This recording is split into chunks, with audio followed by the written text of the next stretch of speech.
Breaking news చూస్తున్నాం. రంగారెడ్డి జిల్లాలో దారుణం చోటు చేసుకుంది. సొంత భార్యను చంపి ముక్కలుగా కట్ చేసి కూడా కుక్కర్లో ఉడకబెట్టి వెంటనే ఆ ముక్కలన్నిటి ఆ పీస్ అన్నింటినీ కూడా చెరువులో పడేసిన ఘటన ప్రస్తుతం రంగారెడ్డిలో కలకలం రేపుతుంది. అయితే డీటెయిల్స్ లో చూస్తే కూడా కనుక భార్యపై అనుమానంతోనే హత్య చేసినట్లు తెలుస్తుంది. సంఘటన Rachakonda commissionerate Meerpet police station పరిధిలో చోటు చేసుకుంది. అయితే ప్రకాశం జిల్లా జేపీ చెరువుకు చెందిన గురుమూర్తి ఎక్స్ ఆర్మీగా కూడా పనిచేస్తూ ఉండేవారు. అయితే వృత్తిరీత్యా కూడా ఆయన డిఆర్డిఓలో అవుట్ సోర్సింగ్ సెక్యూరిటీ వృత్తి నిర్వహిస్తూ ఉండేవారు.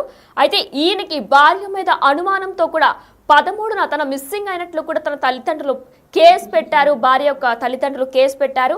ఈ నేపథ్యంలో కూడా వెంటనే ఏం జరిగింది అని చెప్పేసి మిస్సింగ్ కేసుని పోలీసులు దర్యాప్తు చేస్తున్న కోణంలో కూడా కొత్తగా సంచలన విషయాలు బయటకు వస్తున్నాయి. మీరు ఇప్పుడు బిగ్ టీవీ డిజిటల్ లైవ్ లో కూడా చెరువును చూస్తున్నారు. ఆవిడ్ని చంపేసి ముక్కలుగా కట్ చేసి కుక్కర్లో ఉడికించి ఆ ముక్కలన్నింటినీ కూడా అదే చెరువులో పడేశారు. ఆ బిగ్ టీవీ డిజిటల్ ఎక్స్క్లూజివ్ గా కూడా మనం చెరువును చూస్తున్నాం. అయితే మీర్పేట్ పరిధిలో ఈ ప్రమాదం చోటు చేసుకుంది. అతి కిరాతకంగా అనుమానం అనే పేరుతో ఒక భార్యని, ఒక స్త్రీని అనుమానం అనే పేరుతో అతి కిరాతకంగా చంపిన ఘటన ప్రస్తుతం రంగారెడ్డిలో కలకలం రేపుతుంది. అయితే ఆవిడ్ని చంపేసి మొత్తం ముక్కలుగా చేసి కుక్కర్లో ఉడకబెట్టి ఆ ఉడకబెట్టిన పీసెస్ ని తీసుకెళ్లి కూడా ఆ చెరువులో పడేశారు. మనం బిగ్ టీవీ డిజిటల్ ఎక్స్క్లూజివ్ గా కూడా ప్రెసెంట్ ఆ చెరువును చూస్తున్నాం. అయితే ఆయన ఒక ఆర్మీలో పనిచేసిన వ్యక్తిగా కూడా తెలుస్తుంది. అయితే ఇదంతా కూడా మీర్పేట్ పరిధిలో చోటు చేసుకుంది. అవుట్ సోర్సింగ్ సెక్యూరిటీ వృత్తి నిర్వహిస్తూ ఉండేవారు.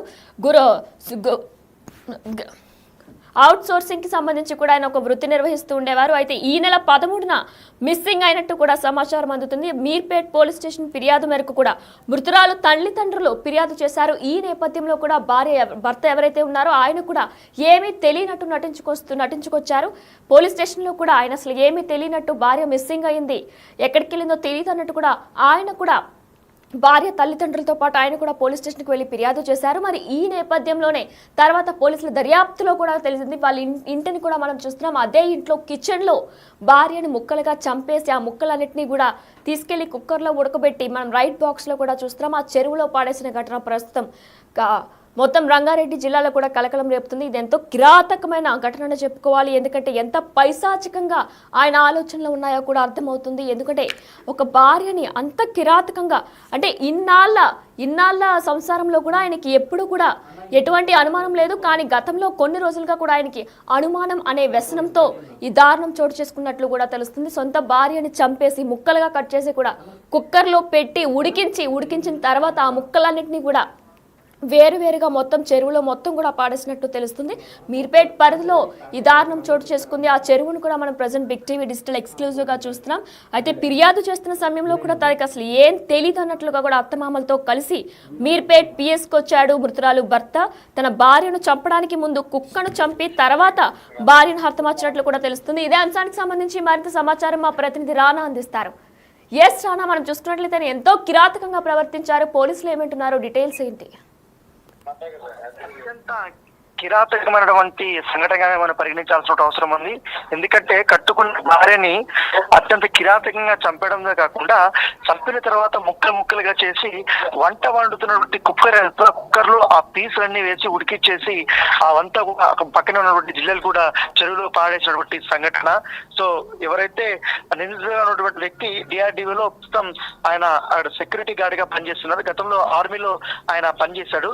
సో ఆ అనుభవంతో ఆయన సెక్యూరిటీ గార్డ్ గా కూడా పెట్టుకున్నటువంటి నేపథ్యం అయితే కనపడుతుంది. ఎక్కువగా భార్య పైన అనుమానంతోనే ఈ విధంగా ప్రవర్తించాలని కూడా అక్కడ స్థానికులు చెప్తున్నారు. అయితే ఎప్పుడైతే ఈ సంఘటన జరగకముందు రెగ్యులర్ గా ఎందుకు ప్రకాశం జిల్లాలో ఉన్నటువంటి ఎవరు మృతురాలు తల్లిదండ్రులు ఉన్నారో వాళ్ళు ఇంట్లో ఫోన్ చేస్తుంటే ఫోన్ ఎత్తడం లేదు.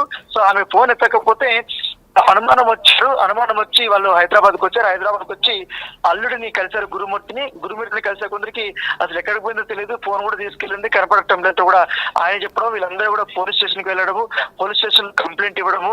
పోలీస్ స్టేషన్ కంప్లైంట్ ఎవరైతే మృతురాల సంబంధించిన తల్లిదండ్రులు ఇచ్చినప్పుడు ఇతను కూడా మిస్సింగ్ కంప్లైంట్ ఇవ్వడానికి ప్రయత్నించారు గురుమూర్తి. అయితే పోలీసులు మాత్రం అతను కంప్లైంట్ తీసుకోలేదు. ఎందుకంటే అతని పైన అనుమానం ఉండడంతో ఈ తరహాలోనే మొత్తం వాళ్ళు పోలీసులు ఎంక్వైరీ చేశారు. ఎంక్వైరీ చేసిన తర్వాత అసలు నిజం బయట పెట్టినట్టుగా మనకు సమాచారం ఉంది. అయితే గురుమూర్తి ప్రకాశం జిల్లా జేపీ చెరువుకు చెందిన వ్యక్తిగా కూడా తెలిసింది. అవుట్సోర్సింగ్ సెక్యూరిటీ వృత్తి చేస్తున్నారు. ఈ మధ్య జిల్లాలగూడలో న్యూ వెంకటేశ్వర నగర్ కాలనీలో ఎవరైతే మృతురాలు వెంకట మాధవి ఉందో ఆమెకు 35 సంవత్సరాలు, 2 పిల్లలు కూడా ఉన్నారు వీళ్ళు.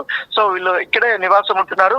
అయితే ఈ నెల 13వ తారీఖునే మిస్సింగ్ అయినట్టుగా వీళ్ళు పోలీస్ స్టేషన్ లో ఫిర్యాదు చేసినట్టుగా మనకు సమాచారం అవుతుంది. అయితే చాలా వరకు కూడా నాటకాలు ఆడారు. అసలు ఏ సంబంధం లేనట్టుగా తమ అత్తమామలతో కూడా వెతుకులాట అనేది ప్రారంభించాడు. అయితే పోలీసులు తమదైన శైలిలో విచారణ చేపడితే అతన్ని అదుపులోకి తీసుకున్న తర్వాత తన చేసినటువంటి నేరాన్ని ఒప్పుకున్నట్టుగా మన సమాచారంతో 3 రోజుల నుంచి కూడా అతను పోలీసులు అదుపులోనే ఉన్నాడు. ఇంకా కేవలం జిల్లాలు కూడా చెరువులనే ఇంకా మృతురాలకు సంబంధించినటువంటి శరీర భాగాల్ని పడేశారా, మరొక ప్లేస్ లో ఏమన్నా పడేశారా అన్నదంటే కూడా పూర్తి స్థాయిలో విచారణ చేపడుతున్నారు. అయితే ఒక్క ప్లేస్ అయితే ఇప్పుడు చెప్పినట్టుగా తెలుస్తుంది. అయితే మృతురాలని చంపిన తర్వాత ఆమెను ముక్కలుగా ఏ ప్రదేశంలో చేశాడు, ఇంట్లోనే చేశాడంటే అతను ఇంట్లో చేసినట్టుగా తెలుస్తుంది. అయితే ఇంట్లోకి వెళ్ళినప్పుడంతా కూడా చాలా ఆనవాళ్ళు ఏమీ లేకుండా కూడా తుడిచిపెట్టేసినటువంటి పరిస్థితి కనపడుతుంది. అయితే ఆమెను చంపక ముందే ట్రైల్ గా కుక్కర్ లో ఉడకబెట్టే విధంగా ఎవరికి అనుమానం రాకుండా ఉండేందుకు ఒక కుక్కని చంపి మరి ఆ కుక్కను కూడా ఇంట్లో ఉన్నటువంటి కుక్కను కూడా అలాగే కుక్కర్ లో ఉడికిచ్చి బయట పారేసినట్టుగా సమాచారం అవుతుంది. అత్యంత పాశవికంగా అత్యంత దారుణమైనటువంటి సంఘటనగానే మనం పరిగణించాల్సింది. అయితే అతను చంపినటువంటి విధానాన్ని చూసి పోలీసులు నివ్వరపోయినట్టుగా మనకు సమాచారం అవుతుంది. సో ఈ మొత్తం అత్యంత సెన్సేషన్ అయినటువంటి మర్డర్ కాబట్టి పోలీసులు కూడా ఈ కేసులో మరిన్ని ఆధారాలు సేకరించాలంటే అవసరం ఉంది. కాబట్టి అందుకే ఈ కేసు సంబంధించిన వివరాలు అనేది బయటకు చెప్పలేకుండా గోప్యత అనేది పాటిస్తున్నటువంటి పరిస్థితి. ప్రస్తుతం అయితే గురుమూర్తి పోలీసులు అదుపులో అయితే ఉన్నారు. Right, thank you Rana. Yes, Big TV digital live లో చూస్తున్నాం. అతి కిరాతకంగా కూడా ఒక భర్త తన భార్యను చంపిన తర్వాత కూడా వెంటనే కుక్కర్లో ఉడకబెట్టి ముక్కలుగా కట్ చేసి చంపేసిన తర్వాత ముక్కలుగా కట్ చేసి ఆ కుక్కర్లో ఉడకబెట్టి, అంటే కుక్కర్లో ఉడకబెట్టడానికి కూడా ముందు ఒక కుక్కర్ని తీసుకొచ్చి ఆ కుక్కర్ని కూడా ఉడకబెట్టి ట్రయల్ పార్ట్గా కూడా కుక్కర్ని ఉడకబెట్టిన తర్వాత ఒక మనిషిని, అంటే ఒక భార్యని, మనిషి ఉడుకుతుందా లేదా అనే అంచనాతోనే మరి ఆయన అలా చేస్తుంటారు. అయితే ఈ నేపథ్యంలో కూడా ఒక కుక్కని ట్రయల్ పార్ట్గా తీసుకొని ఆయన కుక్కని ఉడకబెట్టిన తర్వాత భార్యని కూడా ఉడకబెట్టారు. ఆ భార్యని ఉడకబెట్టిన తర్వాత మొత్తం ఆ